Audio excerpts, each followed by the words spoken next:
Hey, Hawkeye fans, Chad Leistikow of the Des Moines Register, Kennington Smith of the Des Moines Register. We are with you for our Tuesday Hawk Central podcast. Kennington, we're just, as our listeners know, there's been a few technology hiccups of Yeah. late, and we had kind of an amusing connection here to start. And so this is the swan song for the laptop. We hope it lasts 30 minutes, right? Yeah, we can only hope. For those who obviously y'all can't see my laptop, but Chad said it's from the year 2006. It might even be from before then. So this is the last dance, the Kobe 60-point Mamba out game. This is Derek Jeter walk off in his last game at Yankee Stadium for this laptop. I'm going to use the Mac that I DJ with from now on so we can have some better quality. So allow me to take this time to apologize to you, Chad, for our technical difficulties. We have been through the ringer here over the last month or so, but finally we got it working, and I'm just glad that we're here now, and prayers up for a clean 30 minutes here. That's right. So let's get to it. It was kind of interesting, Kennington. I would say today's presser was probably one of the least eventful or least interesting, not in a negative way, but just sort of there wasn't like drama this week. I mean, Yeah. we had all the offensive stuff pretty much all year long, and then of course last week was all about Charlie Jones and whatnot. And this week, what was the most interesting? Before we get to our three downs, what was the most interesting thing that came up to you today? Just Um, across the board.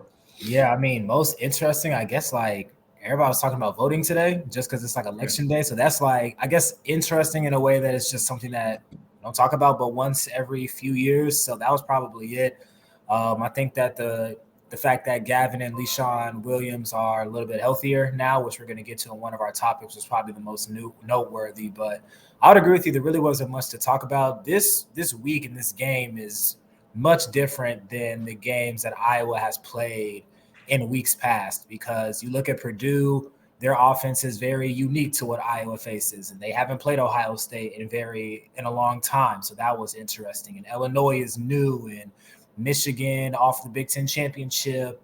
That was like an interesting topic. And Iowa State maybe plays a different defense, but with Wisconsin, the players were very much just, they know what we're gonna run, we know what they're gonna run, who's going to execute it better. And I think that was kind of like the gist of this week, which I think takes like a lot of the pregame intrigue and maybe storylines entering in that we might dive into or have delved into in the last few weeks. But this one was a little bit more mundane, but I still think there's a lot of intrigue around this game, as we'll talk about. But those will probably be my takeaways from Tuesday availability.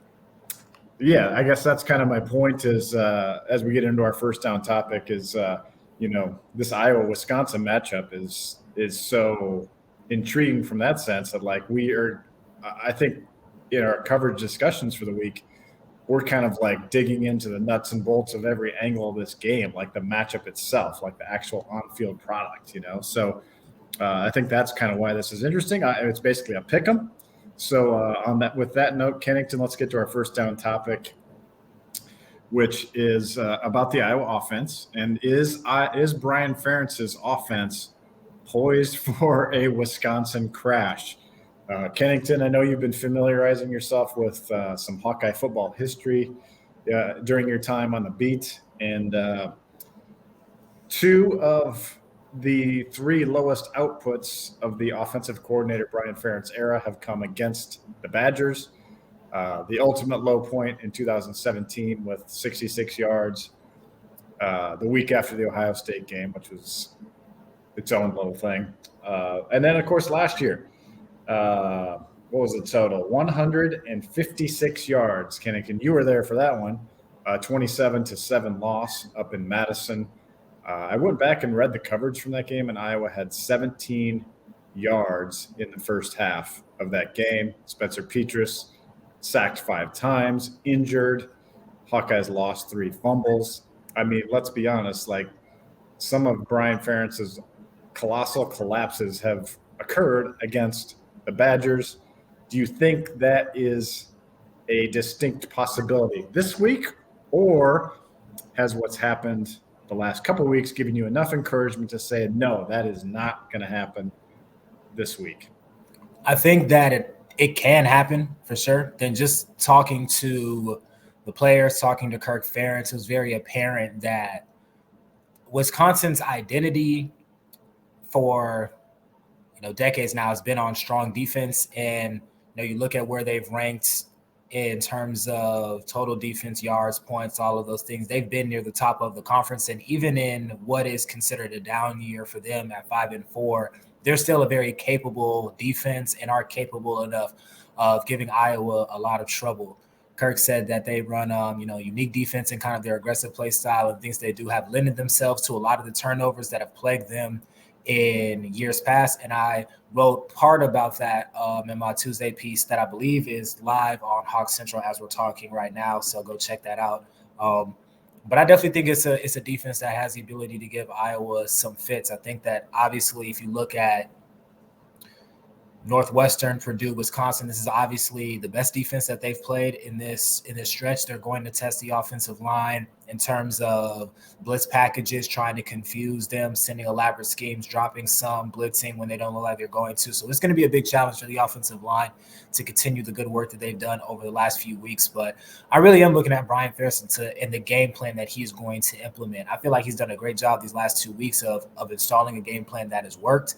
And for as much as Wisconsin has been a thorn in Iowa's side, to your point in the lead up, they've been a particular thorn in Brian Ferentz's side. So with all the scrutiny that he's faced this year, and it seems like finally he's getting a little bit of heat off of him relative to what he was facing before, he's walking right back into the hornet's nest, on Saturday with his defense. So definitely think Wisconsin has the capability of giving Iowa some trouble, and I'm really going to be interested in how Brian puts the players in a position to do well. And again, as I said every single week, consistency in the game plan, continuing things that have worked in previous weeks and building on them for the next week, which they've done 2 weeks in a row. But this is going to be a very substantial uptick in difficulty level.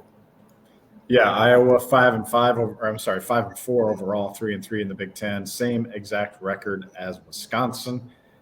Both teams were blown out by Ohio State. Both teams have a bad loss in non-conference at home, Iowa State and Washington State, respectively. And then both teams lost to Illinois. So, this very, very similar paths, I guess. Wisconsin lost to Michigan State. Iowa lost to Michigan. That would be the only difference. But as I go back and look at the history, Kennington, the 2019 Badgers ranked 5th in the country defensively. 2020 Badgers, which Iowa beat, ranked 1st in the country defensively. This year, the Badgers are in the 23rd range total defense. So this is not an elite defense.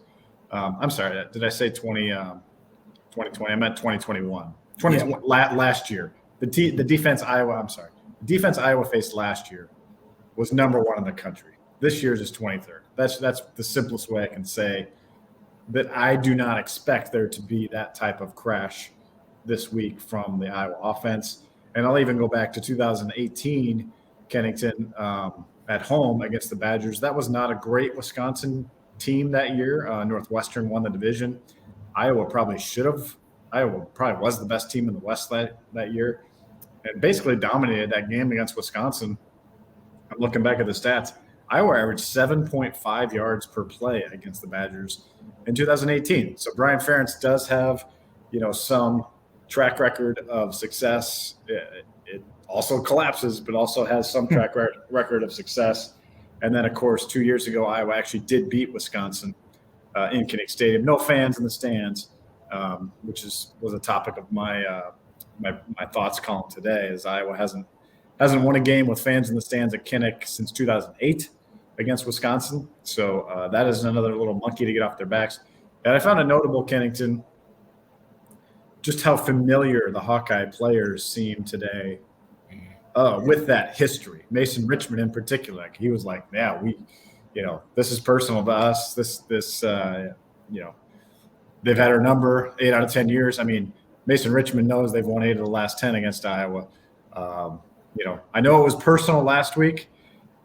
Curious to see how much emotion can be built up this week for that matchup. But did you notice that too? The players sort of, I guess, charging into the negative history here of the Wisconsin meeting.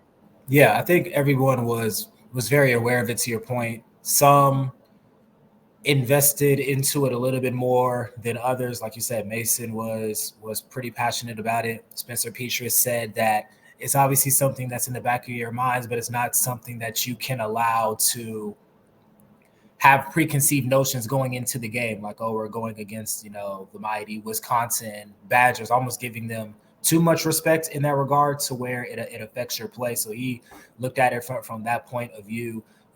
Jack Campbell, Kayvon Merriweather, Nico Ragaini. We had a lot of veterans today for availability. A lot of guys who have seen Wisconsin 4 or 5 times. Suffered a lot of losses to them. So it was definitely something that is, I think, a point this week, and something that I think is going to be kind of a definite motivating factor for the team to, in the season with potentially 3 trophies. I mean, they lost one earlier already to Iowa State, but these last 3 are trophy games, which I obviously haven't been out here long. I'm pretty sure that's rare to end the season like that with 3 trophy games in a row. So chance to kind of, continue the momentum, get on the right foot, and like you said, get a big monkey off of their back. Yeah, and the last topic on this front would be the John Budmeyer aspect. I mean, that was something that Spencer got asked 3 questions about.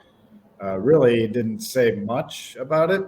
Excuse me, but Budmeyer is the former quarterbacks coach, former quarterback at Wisconsin, and now he is in the Hawkeye camp.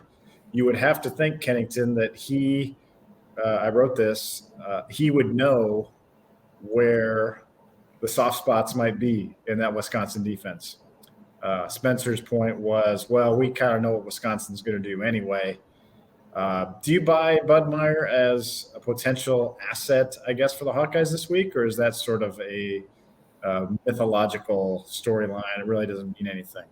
Yeah, I feel like it's somewhere in the middle. Like I said earlier, I feel like they both know each other so well that I don't know if it will be a distinct advantage, but it definitely does not hurt to have somebody on your side who saw a lot more of Wisconsin than the Iowa players have. I mean, they've played against them several times. They play them every year. They've seen a lot of games, but Budmeyer was there every single day in practice on top of games. So his wealth of information about Wisconsin is significantly greater than everybody within that building. So I do feel like that is an asset in some regard, but I don't know if that's going to be, some, key to the game that's going to give Iowa like an overwhelming edge on offense.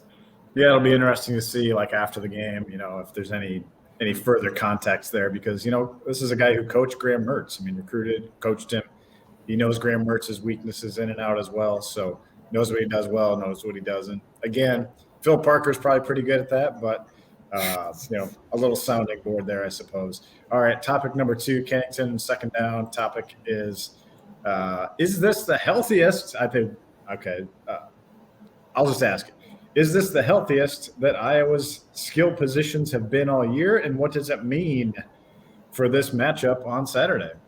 Yeah, well, to answer your question, it is the healthiest, and I would even take it a step further. This is probably like them playing at their most optimal level that we've seen this year. Like I said earlier, Kirk Ferentz confirmed that Gavin Williams and Leishon Williams are back at 100%. So there will be 3 running backs in the mix, along with Caleb Johnson on Saturday.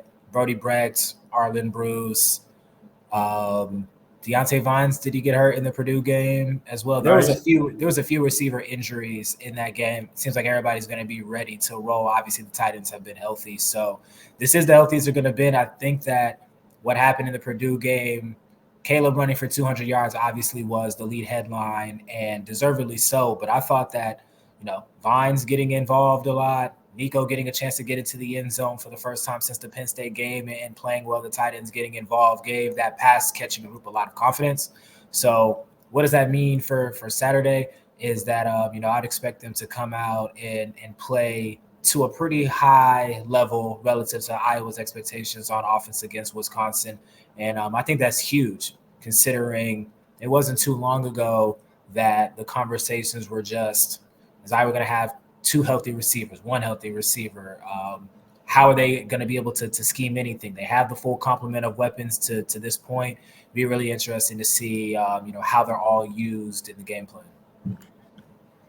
Yeah, the fact that Arlen Bruce IV, as we mentioned, did get dinged up with that right shoulder at Purdue. It is a big development, I think, that Brody Brecht is practicing this week. He missed that game with an injury, and the fact that he's available in the rotation because we saw the jet sweep action get used again at Purdue with success, much like it did against Northwestern.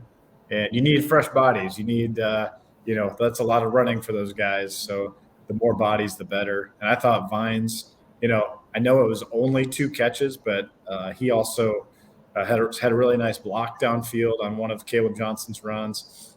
He really looks like a player, I think, Deontay Vines, for just 3 games into his career. He logged 50 snaps in that game. That's a lot of work and a lot of trust for him. And then, Nico Regaini, he's playing. He told me today this is the best feels like he's played football at Iowa. He's healthy now. That foot is better. So that's huge for the Hawkeyes. And then I think we saw, Laporta, is playing his best football right now, even if he's a little bit maybe playing a little hurt. And Luke Lachey, I wrote this in my DVR Monday, Kennington. I mean, his blocking has grown tremendously. His ability as a blocker in the run game, that was not his thing. That was going to be a development part to his game. And I think that part is also encouraging. It gives Iowa a lot more flexibility in how it uses its tight ends. It just feels like this week the whole playbook should be open. And then my next question to you, Kennington, is on the running backs. I mean, it's great news that Leishon and Gavin are back, but I don't really know if it's the right move to go back to a committee approach.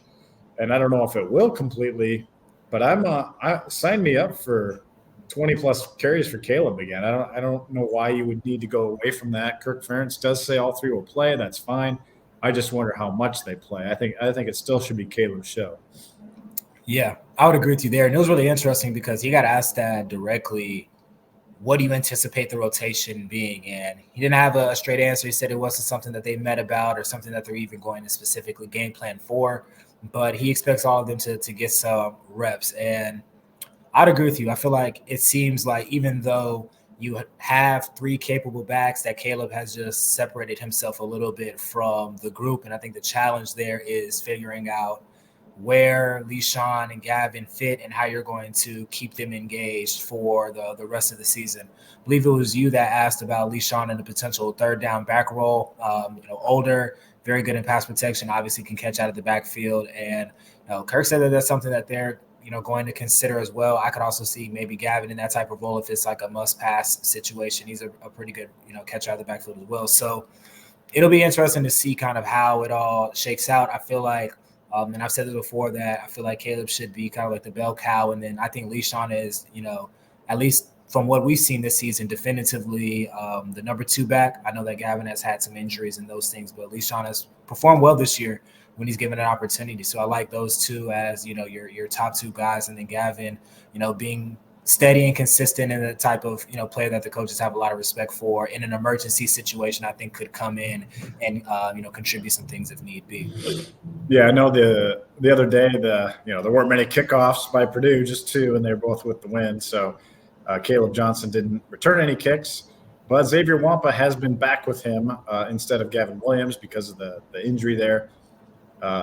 Just a little thought, maybe this is a week you put Xavier Wampa back as the primary return guy and give Caleb, the day off in the kick return game, just because you want to save his legs a little bit. You don't want him to get hurt in that way. Just something to think about. Maybe, maybe you put Xavier Wampa and Gavin Williams back there this week. Another way to keep those guys engaged. And I think that's what Kirk Ferentz is doing. I think he's trying to make sure Leishon and Gavin are ready to go. He basically said, based on history, we know we're going to need all 3 of them the rest of the way. So good coaching there, good coaching, but I still wouldn't go away from Caleb too much this week at all. Anything else on offensive skill positions, Kennington, before we move on to 3rd down?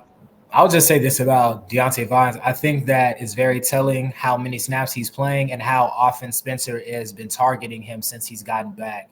Immediately in the Ohio State game, it seemed like his first play got targeted a lot against Northwestern, and same against Purdue. There's a lot of trust there between Vines, Petrus, and the coaching staff, and it makes you wonder what could have been had he not broken his wrist in fall camp.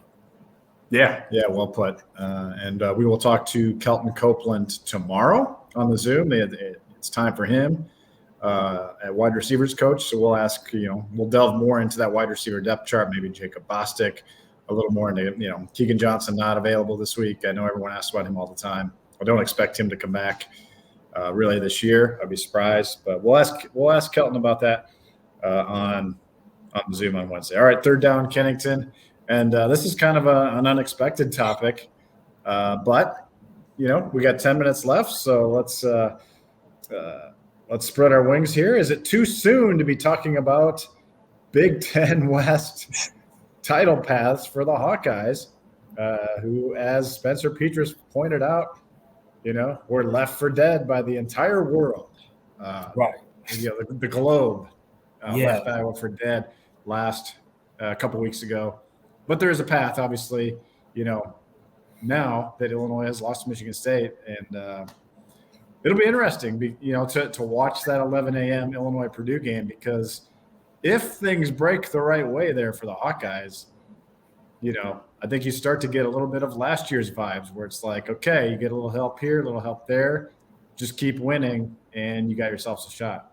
Yeah. I think that it's not too early to talk about it for the reason that you just outlined. If Illinois beats Purdue on Saturday, that would pretty much end those discussions. So I feel like this is like our window right here to like have these like third eye conspiracy theories of like, what could be or what would be best for Iowa to do, or all these situationals.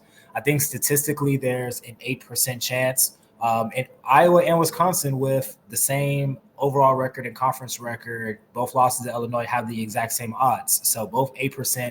So this is a potential swing game if Purdue were to get the upset over Illinois.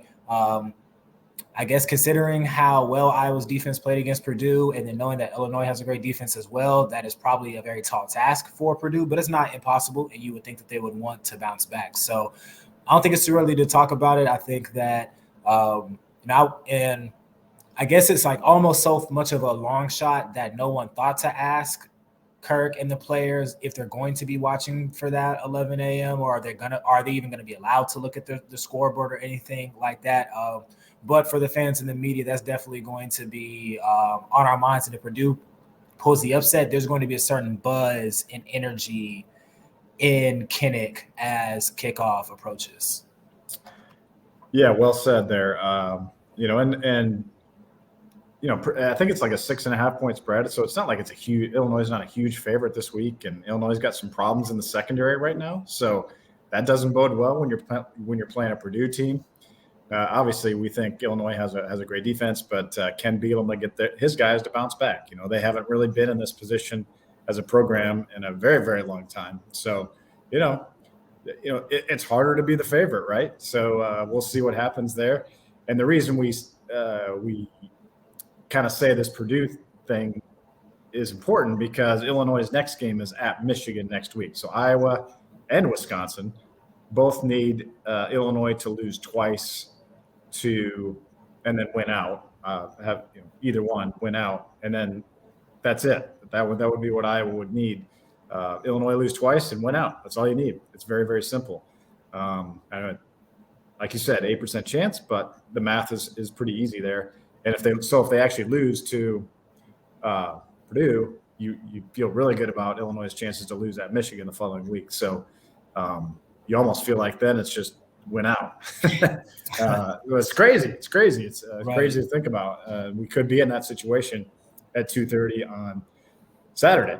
So on that note, Kennington, and I asked you this before, and I think it's a legit question, and I think the fan base may be divided on this, but would it be better for Iowa to win out and finish 8-4, but not make the Big Ten title game which happened last year, and then get drilled, and then there's a lot of bad not good feelings for like 9 straight months, essentially. So I realize it's a silly question, but also might there be some advantages to, winning these last 5 games, maybe going to a Tampa Bowl game and going for that 9-4 finish and get some positive vibes, into the recruiting signing period, into the off season, whatnot.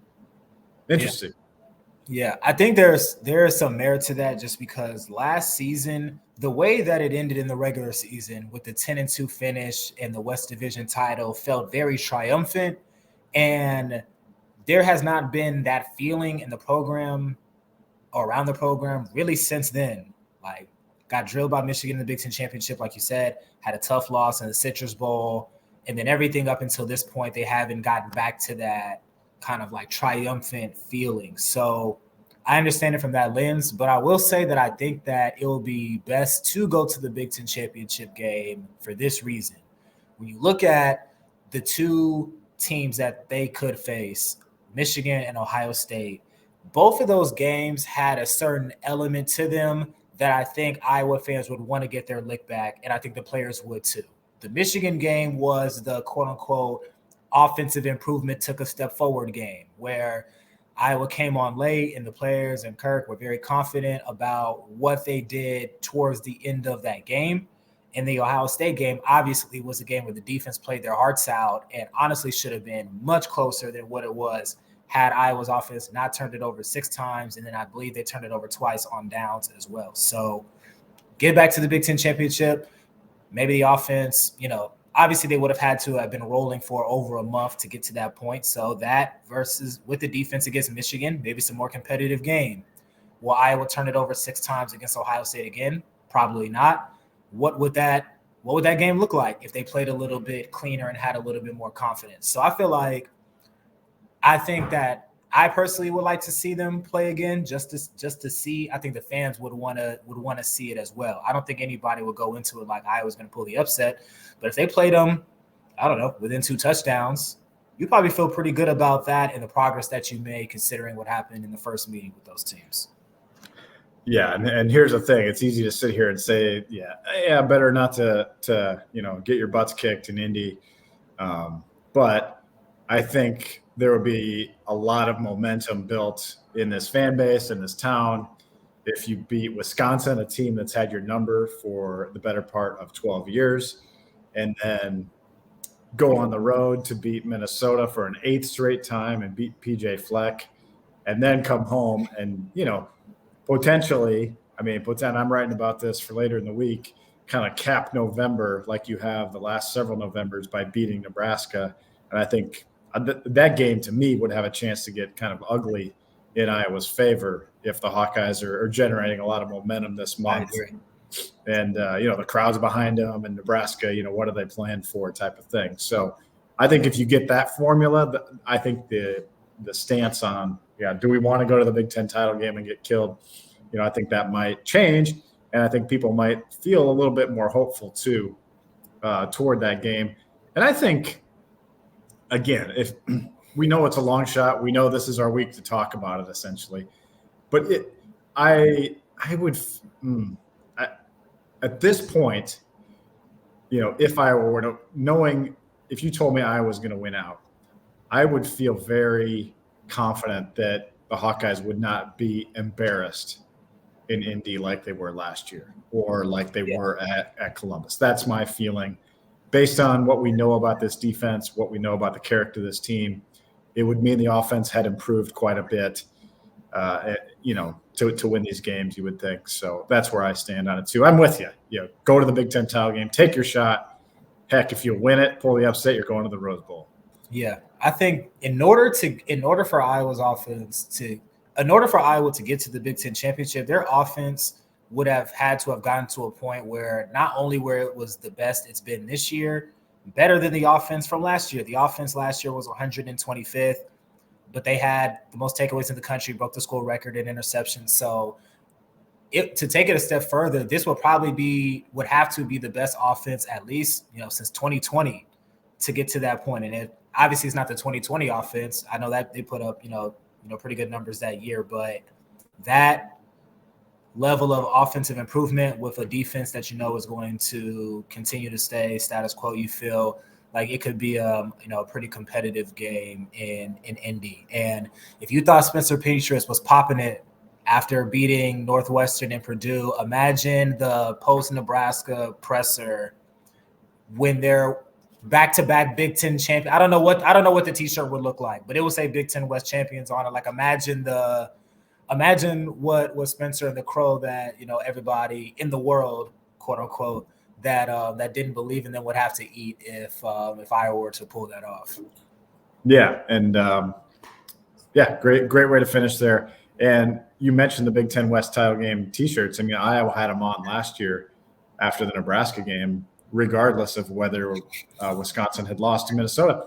Mm-hmm. And that if Iowa does win out, and I'm not saying you should be celebrating a West Division championship, if you tie and lose a tiebreaker at 6-3, but assuming Illinois loses to Michigan, right? I mean, Iowa wins out, it does tie for the West Division title. It's not like the greatest, it's basically the worst division in college football, but you could say you're West Division co-champions, I guess. You just lost the tiebreaker. There was a few weeks ago, fans were looking ahead to 2023. We weren't even – there was like bowl game discussions and this topic right here, like if we could go back in time a month and somebody were to tell you or me or anyone listening right now, 1 month from now, there are going to be conversations, I don't want to say legitimate ones, but there are going to be conversations about Iowa finishing with 8 wins and winning the Big Ten West title. You would have to paint a pretty elaborate picture for me or you or anyone to get to that point. So the fact that we're here now, obviously it's a little outlandish, but this is fun. This is more fun than talking about an offense that can't put up 100 yards or doesn't have any healthy receivers or anything. So, this only week that we could talk about it, we might as well enjoy it, right? You got a smile on your face. I got a smile on my face. The people who are listening on audio right now, hopefully you have a smile on your face too, as we're kind of, kicking this idea around. This is what it's about, man. It's supposed to be fun. That's right. That's right. Yeah, great finish, Kennington. We want to. You've had some bad finishes to podcasts. We're going to go with the great finish here. Signing off here, Chad Leistikow, Kennington Smith.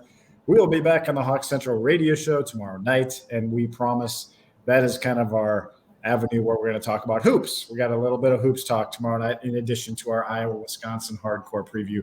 Thanks for joining us as always, and we will talk to you tomorrow night.